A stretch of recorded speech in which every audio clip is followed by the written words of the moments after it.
Olá, alunos! Hoje discutiremos sobre a diversidade da vida, ou seja, como se dão as relações entre os seres vivos e o meio ambiente. Vamos lá! Ecologia é o ramo da biologia que estuda as interações entre os seres vivos e o meio ambiente. Por isso, envolve a química, a biologia, física, climatologia, economia. Vejamos como se dá a organização dos seres vivos. Existe uma organização na qual o organismo se encaixa. Por exemplo, uma célula em conjunto forma o tecido, que em conjunto forma o órgão, em conjunto formam os sistemas, um organismo, uma população e um conjunto de populações, uma comunidade. Essas comunidades formam o que conhecemos como ecossistema. E estes, a biosfera. Vejamos os níveis de organização ecológica. População. Conjunto de indivíduos da mesma espécie. Comunidade. Conjunto de populações de espécies diferentes. Ecossistema. Conjunto dos seres vivos, populações, componentes bióticos. E do ambiente onde os mesmos vivem, que são os componentes abióticos. Biosfera, conjunto de todos os ecossistemas do planeta. Nicho ecológico, é a função que um organismo desempenha em um determinado ambiente. Habitat, local onde determinado ser vivo habita. Vejamos as relações entre os seres vivos. Temos as relações intraespecíficas, que ocorrem entre indivíduos da mesma espécie. Veja, intraespecífica, entre a mesma espécie. E relações interespecíficas, ocorrem entre indivíduos de espécies diferentes. Vejamos as relações intraespecíficas. As relações, no entanto, podem trazer vantagens e desvantagens, ou simplesmente ocorrem de forma indiferente. Por isso, a classificação em harmoniosas ou harmônicas e desarmoniosas. Entre as harmoniosas, temos sociedade e colônia. E as desarmoniosas ou desarmônicas, o canibalismo e a competição. Vejamos as intraespecíficas harmônicas. Sociedade. O que é uma sociedade? Cooperação entre indivíduos da mesma espécie em que há divisão de trabalho, porém os organismos encontram-se separados anatomicamente. Já colônias é uma associação de indivíduos da mesma espécie anatomicamente unidos. Por isso, o exemplo é o coral. Das relações intraespecíficas desarmônicas, temos o canibalismo, quando o indivíduo mata o outro da mesma espécie para se alimentar. E temos a competição intraespecífica, que ocorre em praticamente todas as populações onde possa faltar alimento ou espaço. As relações interespecíficas harmônicas, temos o mutualismo, a protocooperação, o comensalismo e o inquilinismo. E as desarmônicas, o amensalismo, predatismo, parasitismo e competição interespecífica. Vejam que estamos vendo as relações agora interespecíficas, harmônicas e desarmônicas. Vejamos as relações interespecíficas harmônicas. Mutualismo. Neste caso, os organismos envolvidos se beneficiam mantendo uma relação de dependência. Vocês já observaram os líquens, a associação entre fungos e algas que aparece no tronco das árvores? Temos também a protocooperação. Diferente do mutualismo, os participantes se beneficiam, mas continuam independentes. É o caso da ave palito e o crocodilo.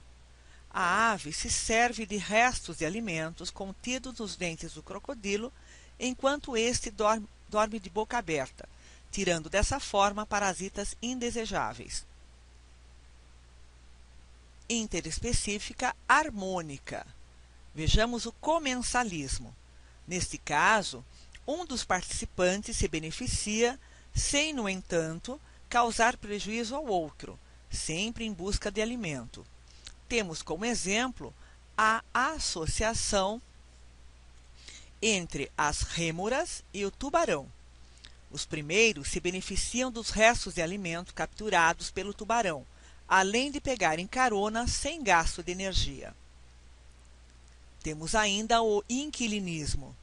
Você já deve ter observado as orquídeas que vivem sobre árvores buscando proteção nessa associação, conhecida também como epifitismo. Vejamos as relações interespecíficas desarmônicas. Amensalismo. Temos exemplos de fungos que secretam substâncias tais como antibióticos que inibem a reprodução de outros micro-organismos, como, por exemplo, o Staphylococcus aureus. O predatismo é outro exemplo, e nesse caso o indivíduo captura e mata o outro de espécie diferente que lhe sirva de alimento. Temos muitos exemplos, como gaviões que comem cobras, sapo que comem inseto, leões que comem zebra. Das interespecíficas desarmônicas, temos o parasitismo, onde o parasita vive no corpo do hospedeiro, de onde tira sua sobrevivência, causando-lhe prejuízo, e podendo viver dentro, como endoparasita, ou fora, ectoparasita, do corpo do hospedeiro. Exemplo, carrapatos em bovinos, vermes em animais, etc. Da competição interespecífica, temos, nesse caso, duas ou mais espécies diferentes que apresentam nicho ecológico, função, semelhantes, disputando o alimento ou espaço insuficiente para ambos. Tal fato pode levar ao controle da população, com a extinção de alguma delas. Entende-se como ciclos biogeoquímicos a ciclagem da matéria, ou seja, como já vimos anteriormente, as substâncias podem estar no meio abiótico, solo, terra, ar, passam para os seres vivos bióticos e voltam para o meio, onde serão reutilizados como num ciclo. 4 deles são bem importantes: o ciclo da água, o ciclo do oxigênio, ciclo do gás carbônico e nitrogênio. Considerando que 70% do planeta seja constituído de água, este é talvez o ciclo mais importante para todos os seres vivos. A energia solar é quem determina o início do ciclo, provocando sua evaporação, em estado gasoso, a partir dos reservatórios, mar, lagos, geleiras, atingindo camadas mais altas da atmosfera. Esta, sendo mais fria, provoca a condensação, passagem de vapor para líquido, formando nuvens, e em locais extremamente frios, neve ou granizo. Ocorre então a precipitação em forma de chuva, retornando para a superfície terrestre, chegando aos reservatórios, infiltrando-se em solos e rochas, ou sendo absorvida pela vegetação. Nesses locais, passa para os seres vivos através das cadeias alimentares. Ciclo do oxigênio. Originado a partir da fotossíntese nos mares, rios e ambiente terrestre, nas florestas, está presente na atmosfera na forma de gás oxigênio e gás carbônico. Juntamente com a água, esses constituem as principais fontes inorgânicas desse elemento. Na respiração dos seres aeróbicos, o oxigênio é utilizado na forma de gás oxigênio, liberando CO2 e água, além da energia. Através da transpiração, excreção e fezes, são liberadas moléculas da atmosfera e depois associadas ao gás carbônico e energia luminosa, participando da fotossíntese. Uma vez incorporados na matéria orgânica vegetal, no processo fotossintético, podem ser desenvolvidos pela decomposição e, uma vez na forma de gás oxigênio, reutilizados na respiração. Por atuação do homem, a camada de ozônio, que é uma proteção contra os raios ultravioleta, podem sofrer destruição, aumentando a possibilidade de câncer de pele e diminuição da produtividade vegetal. Ciclo do gás carbônico, presente na natureza, utilizado junto da água, no processo de fotossíntese, para a geração de O2 e alimento, glicose, e por sua vez é expirado pelos seres vivos no processo de respiração. São provenientes da combustão. Micro-organismos como fungos e bactérias na decomposição dos seres vivos devolvem o gás carbônico para a natureza. Vejamos agora o ciclo do nitrogênio.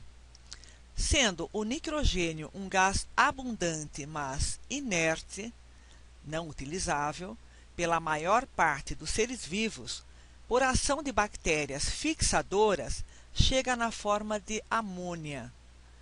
Esta, por sua vez, é transformada por bactérias em nitrato e nitrito, num processo denominado nitrificação.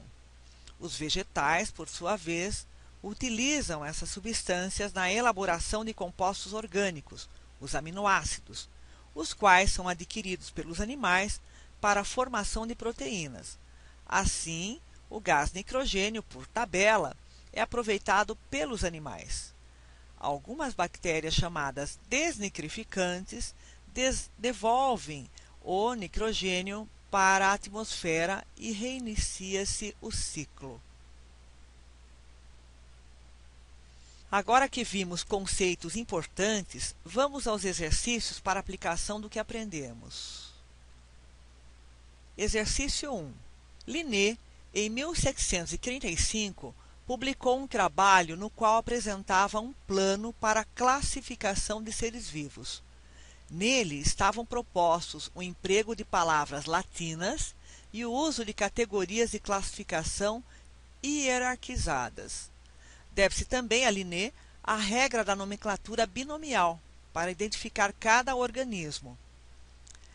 Nesta regra, entre outras recomendações, fica estabelecido que devemos escrever. Letra A. Em primeiro lugar, o gênero, depois a família. Letra B. Em primeiro lugar, o gênero, depois a espécie. C. Em primeiro lugar, a espécie, depois o gênero. Letra D. Em primeiro lugar, a espécie, depois o filo. Letra E. Em qualquer sequência, gênero e filo. Alternativa correta. Letra B. Em primeiro lugar, devemos escrever o gênero, depois a espécie. Exercício 2. Universidade de Caxias do Sul. Pela moderna classificação dos seres vivos, existem os seguintes reinos. Letra A. Bactérias, protozoários, fungos, vegetais e animais. Letra B. Monera, protista, fungi, metafita e metazoa. C. Protistas, eucariontes, monera, metafita e metazoa. Letra D. Procariontes, algas, protozoários, metazoa e metafita. Letra E. Procariontes, eucariontes, protistas, animais e vegetais. Alternativa correta, B. Monera, protista, fungi, metafita e metazoa constituem os reinos entre os seres vivos.